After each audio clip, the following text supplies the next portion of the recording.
نبي علیه الصلاة والسلام دې امت ته دا پیغام پرېښوی چې ستاسو دپاره مهم او اړین اتفاق او اتحاد دی. که چیرې تاسو پر اتفاق او پر اتحاد باندې قایم واست، یو دشمن به هم پر تاسو باندې بیا شي نه وکړي، یو دشمن هم. لیکن که چیرې بې اتفاقي راله، پر ځای سر تقسیم سو، پر قبیلو تقسیم سول خلک، بیا به امکان نه لري، امکان نه لري چې دا مؤمنان او دا امت بیا برقرار پاتې شي. لهذا وحدت او محبت دا که چېرته د مسلمانانو ترمنځ برقرار و، غلبه به د مسلمان وي. که چیرې خدای نه خسته د دې د زړونو څخه مینه او محبت ووتې او په خپل منځي اختلافاتو باندې مبتلا شول، بیا فکر نه کوم چې دا کسان دي بیا مخ ته ولاړ شي، بیا به پر دې باندې هر دشمن زده کوي. تاسو وګورئ نن د مځکې پر سر د مسلمان تعداد 2 میلیارده په لږ کم، 1 میلیارد څونه دي؟ 1000 میلیونه، یعنې 2000 میلیونه مسلمانان شته په لږ کم. 50 مملکتونه د مسلمانانو دي.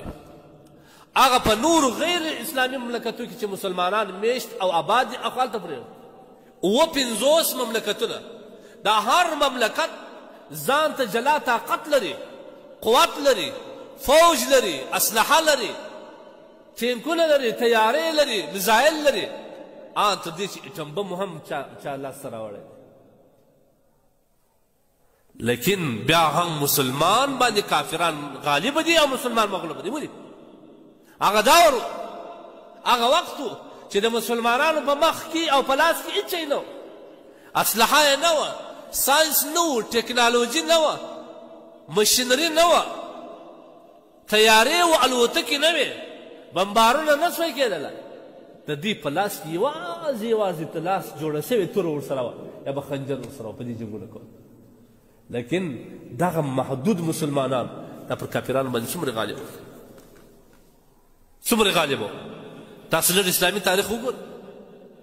زموږ په اسلام کې د غزوه بدر په نامه باندې یو غزا تېره سوې، په دې کې د مسلمانانو او د کافرانو ترمنځ غټه معرکه راغلې ده، غټ جنګ پېښ شوی.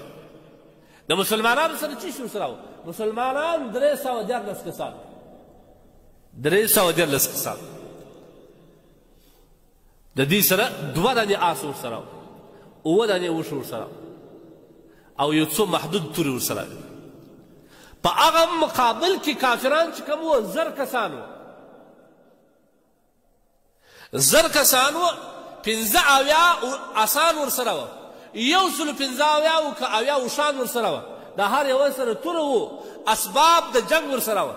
لیکن د الله په مدد او نصرت باندې د مسلمانانو په مابینځ کې اتفاق و، د دې د الله جل جلاله سره مینه او محبت او پر الله یې توکل و.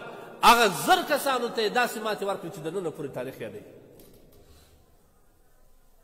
داسې معلومه خبره شول چې د مسلمان طاقت چې کوم دی دا په اسلحه نه دی، دا په ټانک او تیاره باندې نه راځي، دا په ایټم بم او په میزایل باندې نه راځي، دا په اسلحاتو مختلفو اسلحاتو او دوربین و خوربین باندې نه راځي، بلکې دا واحد طاقت د مؤمن په مابینځ کې، د مسلمانانو په مابینځ کې طاقت هغه وخت راځي چې دوی خپل منځي اختلافات نه ولري، په خپل منځ کې اتفاق او اتحاد ولري، په خپل منځ کې دوی سره خوشحاله او په خپل منځ کې الفت او مینه او محبت وي، یو پر بل باندې پیرزوینه وي، بیا به دغه مسلمان پر ټوله نړۍ باندې حکم رانه کوي، لکه تاریخ ثابت کړی.